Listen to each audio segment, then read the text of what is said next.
ఓం శ్రీ గురుభ్యో నమః. ఓం శ్రీ మహాగణాధిపతి అందరికీ నమస్కారం. ఈ వీడియోలో జాతకాల్లో నాగదోషం ఉంటే దానికి ఎలాంటి పరిహారం చేసుకోవాలి, దానివల్ల నాగదోషం ఉంటే ఎలాంటి ఇబ్బందులు జీవితంలో కలుగుతాయనే విషయాన్ని ఇక్కడ తెలుసుకుందాం. జాతక చక్రంలో నాగదోషం వల్ల ముఖ్యంగా జరిగే ఇబ్బందులు ఏంటంటే వివాహం ఆలస్యం కావడం, సంతాన సమస్యలు కాకుండా ఇబ్బంది పడడం జరుగుతూ ఉంటుంది. జాతక చక్రంలో రాహువు కానీ కేతువు కానీ లగ్నంలో కానీ కుటుంబ స్థానమైన రెండవ స్థానంలో కానీ పంచమ స్థానమైన పుత్రస్థానంలో కానీ సప్తమ స్థానం వివాహ స్థానంలో కానీ అష్టమమైన ఆయుష్ స్థానంలో కానీ ఉండి ఎటువంటి శుభగ్రహ దృష్టి లేకుండా అశుభ స్థానాల్లో ఉంటే సర్పదోషం కింద చెప్పబడుతుంది జ్యోతిష్ శాస్త్రం ప్రకారం. ఆలస్య వివాహాలు ఎప్పుడూ ఏదో విధంగా వైరాగ్యం, మోసపోవడం, ఇతరుల ప్రలోభాలకు లొంగిపోవడం, కుటుంబంలో కలతలు, మంచిగా చెప్పినా తప్పుగా అర్థం చేసుకోవడం, భార్యాభర్తల మధ్య తగాదాలు, అనస్పర్ధలు, విడిపోవడం, కోర్టు వరకు వెళ్ళడం కూడా జరుగుతూ ఉంటుంది. ముఖ్యంగా వివాహ ప్రయత్నాలు చేస్తుంటే దాంట్లో వివాహ ప్రయత్నాలు విఫలమవుతుంటాయి. దగ్గరికి వచ్చిన సంబంధం కూడా వెనక్కి వెళ్ళిపోతూ ఉంటుంది.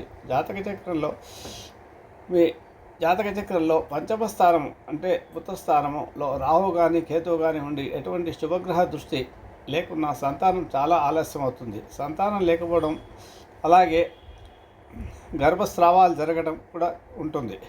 పంచమంలో రాహు ఉంటే నాగదోషం కింద జ్యోతిష్ శాస్త్రంలో చెప్పబడుతుంది. దీని నివారణకు ప్రతిరోజు జరిగే నిత్య పూజల్లో ఆలయాల్లో జరుగుతుంటుంది. నాగదేవ ప్రతిష్టాపన చేస్తే ఎక్కడైనా మీకు తెలిసిన దేవాలయం కానీ మీ ఊళ్ళో కానీ నాగదేవ ప్రతిష్టాపన చేస్తే దోష నివారణ కొంతవరకు తగ్గుతుంది. ముఖ్యంగా ఇది రామేశ్వరంలో వెళ్ళి నాగ ప్రతిష్ఠ చేసి వచ్చే సందర్భాలు కూడా ఉన్నాయి. అక్కడ పోయి రామేశ్వరంలో నాగప్రతిష్ఠ చేస్తే తప్పకుండా సంతా కలుగుతున్న నమ్మకం కూడా మన జ్యోతిష శాస్త్రంలో చెప్పబడుతుంది. ప్రేమలో మోసపోయే వారు భార్యాభర్తల మధ్య అనవసరమైన అపోహలు, కుటుంబంలో కలతలు, అనారోగ్యాలు, భార్యాభర్తల మధ్య తరచుగా గొడవలు కూడా ఈ దోషం వల్ల ఏర్పడతాయి. జాతక చక్రంలో అష్టమ స్థానం అంటే ఆయుస్థానము.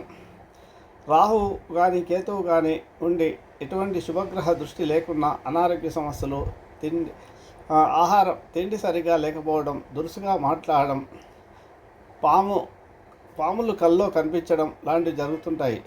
న్యాచురల్ జడట్లో కూడా అష్టమ స్థానం వృశ్చికమవుతుంది. ఈ వృశ్చికంలో కూడా ఇలాంటి స్థితి ఉన్నా కూడా ఇబ్బందులు జరిగే అవకాశాలు ఎక్కువగా ఉంటాయి. అపుత్ర పుత్రశోకం చ కురూప పుత్ర జాయతే ఆ భర్త పతిమహీనం చ పతి సంగ వివర్జిత భర్తృ త్యక్త భవేద్రోగ జీవనం దుర్భరం భవేత్ సర్పదోష భవేర్యస్తు కష్టశోక భయాభం అనే శాస్త్రవచనం. నాగదోషం ఉన్న జాతకులకు అశాంతి కలిగించే పరిస్థితులు ఇలా ఉంటాయన్నమాట. సంతానం కలగకపోవడం, ఆర్థిక సమస్యలు ఏర్పడడం, వివాహాల ప్రయత్నాల్లో జాప్యం ఏర్పడడం, అంగవిహీనులైన సంతతి జన్మించడం, పుత్రశోకం, వైవాహిక జీవితంలో ఆటంకాలు నాగదోషం వలన ఏర్పడతాయని మన పురాణాలు, శాస్త్రాలు చెబుతున్నాయి. నాగదోష నివారణకు శుభతిథులను ఎంచుకుంటే ఇలాంటి దుష్ఫలితాల నుంచి కొంతవరకు మనం బయటపడవచ్చు. కాబట్టి నాగులకు శుక్ల చవితి, పంచమి తిథులు శుక్రవారం, ఆదివారం ఇష్టం. ముఖ్యంగా శ్రావణ మాసంలో నాగుల పంచమి రోజు నాగులను ఆరాధించడం చాలా ముఖ్యం. అయితే పౌర్ణమి, దశమి, ఏకాదశి, ద్వాదశి తిథులు కృష్ణపక్షము నాగపూజకు అనువైనవిగా శుభదినాలు కావు. నాగశాంతి పూజలు వీలైనంత వరకు శుక్లపక్షంలో చవితి, పంచమి రోజుల్లో కానీ అంతకు పూర్వదినంలో కానీ నిర్వహించడం ద్వారా ఆ గృహంలో అరిష్టాలు తొలగి వంశవృద్ధి, ఆరోగ్యవృద్ధి ప్రశాంతంగా కలుగుతుంది. దోష ప్రభావాన్ని బట్టి పరిష్కారం చేసుకోవాల్సి ఉంటుంది. సరైన పౌరోహితుడిని కానీ జ్యోతిష్కుడిని కానీ కలిసి మీ జాతకాన్ని పరిశీలింపజేసుకొని దాని ప్రకారం మీరు ఆ పద్ధతి ప్రకారం పాటిస్తే తప్పకుండా మీకు మీ సమస్యకు పరిష్కారం లభిస్తుంది. నాగదోష తీవ్రమైనది అయినట్లయితే ఎక్కడైనా దుర్గా అమ్మవారి ఆలయంలో నిద్ర చేసి మరుసటి రోజు ఉదయం దినమున శివదర్శనం చేసుకొని రాహుకేతులో పూజ రాహుకేతుల పూజ జరిపించి దాన ధర్మాలు చేసి నివారణ జరుగుతుంది. 6 ముఖాలు 8 ముఖాలు రుద్రాక్షలను ధరించడం వల్ల కూడా కొంత శుభం ఫలితాలు లభిస్తాయి. ప్రతి శుక్లపక్షంలోని పాడ్యమి అమావాస్య తిథిలో శనివారం నాడు గుర్రాల గుగ్గిళ్ళు తినిపించడం, పక్షులకు ఆహారం పెట్టడం వల్ల కూడా ఈ నివారణ జరుగుతుంటుంది. నాగప్రతిమ సుబ్రహ్మణ్య స్వామికి 27 రోజులు పూజించి ఏదైనా నిత్య పూజలు జరిగే ఆలయంలో దానం చేయడం ద్వారా కూడా నివారణ జరుగుతుంది. ప్రతి సోమవారము రాహుకాలమందు నాగదేవతకు పాలతో అభిషేకం చేసి క్షీరాన్నం నివేదించి ఆ పాలను దానం చేయడం వల్ల కూడా నివారణ కలుగుతుంది. నవగ్రహములకు 21 దినములు ప్రదక్షిణలు చేయుట కూడా ఈ ప్రక్రియలో శాంతి ప్రక్రియగా ఉంటుంది.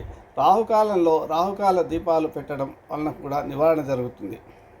ప్రతి ఆదివారం ఉపవాసం ఉండడం, నాగదేవతాలయం చుట్టూ ప్రదక్షిణాలు చేస్తూ లలితా సహస్రనామావళి కానీ దుర్గా సప్తశతి పఠించడం కానీ దుర్గా సప్తశ్లోకి పఠించడం కానీ వల్ల శుభఫలితాలు ఉంటాయి.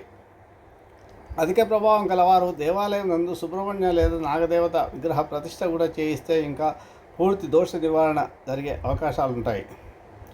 అప్పుడప్పుడు అమ్మవారికి కుంకుమార్చన చేయించడం వలన కూడా ఈ దోష నివారణ జరుగుతుంది. నిత్యం దేవి సప్తశతి పారాయణం చేయటం కూడా మనసుకు ప్రశాంతత, కుటుంబంలో సుఖ సౌఖ్యాలు ఏర్పడతాయి. మంగళవారం రోజు కానీ ఆదివారం కానీ ఉపవాసం ఉన్న దోషం నివారణ అవుతుంది. రాహుకేతులకు మూలమంత్రం జపంలో, తర్పణంలో, హోమంలో దానం చేయటం చేత కూడా ఈ దోష నివారణ జరుగుతుంది. ప్రతి మంగళవారం సుబ్రహ్మణ్య స్వామిని అర్చించడము, అభిషేకించడం కూడా సత్ఫలితాలు ఇస్తాయి. మినుములు, నువ్వులు, ఉలువలు ప్రతి మంగళవారం దానం చేస్తే మంచిది. చేయించు వారికి ఈ దోషనివృత్తి కలుగుతుంది.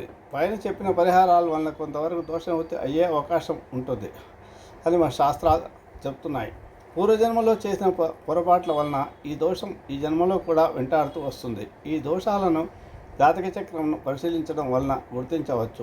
జాతక చక్రాన్ని అనుసరించి దోష నివారణకు చేసుకున్న ఎడల పూర్తి దోష నివారణ జరిగే అవకాశం ఉంటుంది.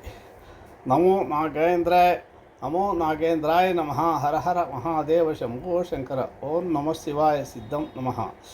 ఓం శ్రీ సతీ దేవియే నమః. శివసంకల్పమస్తు శుభమస్తు.